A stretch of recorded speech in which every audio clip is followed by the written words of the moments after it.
G'day, this is Mark Hester from Prova Cycles and welcome to the virtual tour of the bike that I've built for the ENVE Builder Open House. I'm based in Melbourne, Australia, and I build full custom titanium and some steel, but mainly titanium bikes.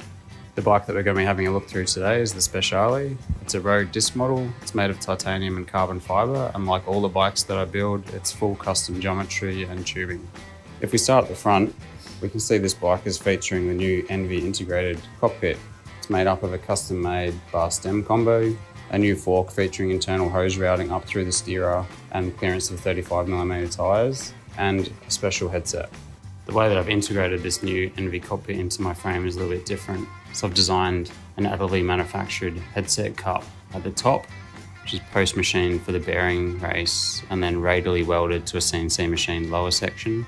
This has allowed me to keep the profile of the top, so the outer diameter quite slender, and also provide a nice smooth transition from the top tube into the stem.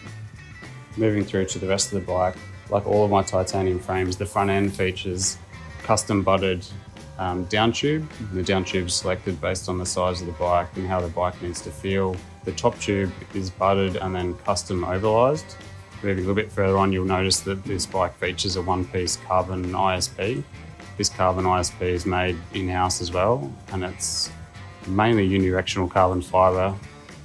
The wall thickness varies throughout, so it's thicker at the lugs and tapers out, just like a butted tube would be. And it also has unidirectional carbon fibre in hoops in areas where there is compressive load, so like around where the front derailleur is and where the seat post topper is. Speaking of the seat post topper, that's also a 3D printed titanium component.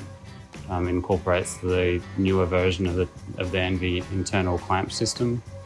Moving forward, further on to the back of the bike, the chainstays on the road disc models that I make out of titanium start as a 1-inch round tube. I then externally butt it. It then gets ovalized in the press, and then I have custom forms for my Cobra Tools tube bender to create their S bends based on the frame design. So some bikes will have larger bends, some bikes smaller bends. At the bottom bracket, that's attached to a 68mm T47, on top of which is welded a spigot that goes up inside the carbon tube where it's bonded. At the rear, it's attached to my own design of dropouts, so they're also additively manufactured. In the case of the disc model, I currently use the Type 2 Synthase hanger and axle system. Moving around to the brake side, like all modern road disc bikes, I'm using the flat mount standard. That covers off the technical details of the frame itself. If we step back and have a look at the overall bike, we can see this bike is built up using the ENVE 3.4 AR. Combine that with the Chris King R45 hub, the SRAM red Axis group set, and some very lovely paint by Velocraft, based here in Melbourne as well. It's a deep red sparkle, polished logo, off-white pearl, and also some clear matte bourbon underneath the top tube. And then I've polished through the lug area and then media blasted on off the back. Thanks so much for tuning in and listening to me explain some of the details of this bike.